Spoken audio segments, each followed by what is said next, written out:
کہ بہت ہم پڑھتے ہیں دعاؤں کی قبولیت کے لیے، بہت سے اعمال انجام دیتے ہیں، ان تمام کوشش کرتے ہیں، بہت سی شرطوں کے اوپر بھی پورا عمل کر لیں گے، لیکن پھر بھی ہماری دعائیں قبول نہیں ہوتی. یہ پھر آخر ایسا کیوں ہوتا ہے؟ کیسے ان دعاؤں کو قبول کروایا جائے؟ دیکھیں علماء فرماتے ہیں کہ جو بھی آپ دعا کرتی ہیں وہ قبول تو لازمی ہو جاتی ہے. ظاہر ہے کہ اگر آپ کے حق میں وہ دنیاوی اعتبار سے اس کا اچھا نتیجہ ہو تو آپ کو اس کا نتیجہ دنیا میں نظر بھی آ جاتا ہے کہ آپ نے جو دعا کی تھی وہ قبول ہو گئی اور وہ آپ کا کام ہو گیا. لیکن اگر وہ آپ کے لیے اس دنیا میں فائدہ مند نہیں تھی وہ چیز، تو پروردگار اس کا ایک اتنا عظیم ثواب آخرت کے لیے جمع کر لیتا ہے اس دعا کا کہ جب یہ بندہ مومن آخرت میں پہنچے گا تو یہ افسوس کرے گا کہ کاش اس پچھلی دنیا کے اندر میری ایک دعا بھی قبول نہ ہوئی ہوتی. تو اتنا عظیم اجر اور ثواب اس دعا کا دیا جاتا ہے. لوگ بہت پریشان ہوتے ہیں، اتنی دعائیں کر رہے ہیں، اتنی دعائیں کر رہے ہیں، کوئی دعا قبول ہی نہیں ہوتی، جھنجھلاہٹ کا شکار ہوتے ہیں، وسوسے آنے لگتے ہیں، خدا کے اوپر اعتراضات کرنا شروع کر دیتے ہیں کہ سب تو ہم نے کام کر کے دیکھ لی لیکن ہماری دیکھیے دعائیں قبول نہیں ہوتی. ان کے حق میں بہت بہتر ہوتا ہے قیامت کے دن وہ افسوس کریں گے وہ دعائیں بھی کیوں قبول ہوئیں جو دنیا میں ہم کر کے آئے تھے. تو بعض اوقات یہ تو آپ کا تھوڑا سا دوسرا زاویہ بھی دعاؤں کے سلسلے میں دماغ میں رہنا چاہیے. البتہ یہ ضرور ہے کہ اپنے گناہوں کو بھی چیک کرتے رہیں اور وہ تمام چیزوں کو بھی دیکھتے رہیں کہ وہ کون سے گناہ ہیں جو قبولیت دعا میں رکاوٹ بنتے ہیں، جن کا اس وقت موضوع نہیں ہے ہمارا. اور بعض اوقات بہت طویل عرصے تک بھی دعا مانگنا پڑتی. آپ کی بھی انشاءاللہ وہ کلاسز لیں گے. مولانا سید شہریار رضا عابدی جو ہمارے مدرسے کے ایک قابل احترام استاد ہیں، مختلف گروپ سے کلاسز لیتے ہیں، انشاءاللہ آپ لوگوں کی بھی لیں گے. وہ خود فرماتے ہیں کہ جب میں ایران میں زیر تعلیم تھا اور آیت اللہ بہجت سے ان کے بڑے اچھے مراسم تھے، حتیٰ کہ فیملی ٹرمز تھے، گھر میں بھی آنا جانا تھا. انہوں نے بھی یہی سوال آیت اللہ بہجت سے کیا تھا کہ بعض اوقات ہم ساری شرطیں بھی پوری کر رہے ہوتے ہیں پھر بھی دعا قبول نہیں ہوتی. تو کہہ رہے ہیں غالباً ان کی عمر اس وقت 22-25 سال تھی. تو آقا بہجت نے کہا کہ ایسا کب ہوا ہے کہ تم نے 40 سال تک دعا کی اور پھر بھی تمہاری دعا قبول نہ ہوئی؟ کہہ رہے ہیں میری تو عمر خود ہی اس وقت اتنی کم تھی.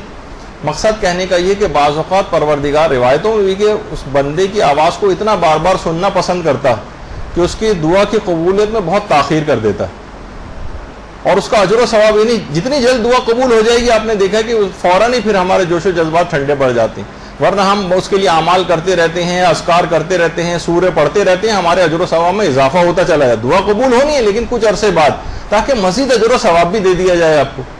جب بھی اکثر علماء کہتے ہیں کہ بہت سے عملیات جو آپ کرتے ہیں اور آپ کی وہ دعا قبول ہو جاتی ہے ان عملیات کے نتیجے میں، پھر اس کے شکر کا حق یہ ہے کہ ان عملیات کو پھر آپ جاری ہی رکھیں شکرانے کے طور پر کہ اس کے نتیجے. ورنہ ہم کیا کرتے ہیں عموماً ان اذکار سے بے وفائی کر جاتے ہیں. بس ہمارا مدعا مقصد پورا ہو گیا، بس اس کے بعد پھر ہم ان اذکار کو دیکھتے بھی نہیں آنکھ اٹھا کر.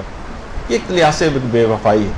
تو بہرحال واجب تو نہیں ہے کہ بہرحال ہمیشہ ان کو پڑھا جائے، لیکن علماء کا کچھ طریقہ کار ہے کہ نہیں، اس دوام نعمت کے لیے اس کو ہمیشہ وہ جو نعمت جس کے لیے آپ نے دعا کی تھی اس کے دوام کے لیے وہ ہمیشہ آپ کو باقی رہے، تو اس اذکار کو جاری رکھیے. اچھا البتہ یہ جو سوال ہے کہ دعا پھر بھی قبول کرتے ہیں پوری نہیں ہوتی، ایک طریقہ ایسا ہے جو پیغمبر اسلام کے حوالے سے امام حسین علیہ الصلوۃ والسلام نے بتایا.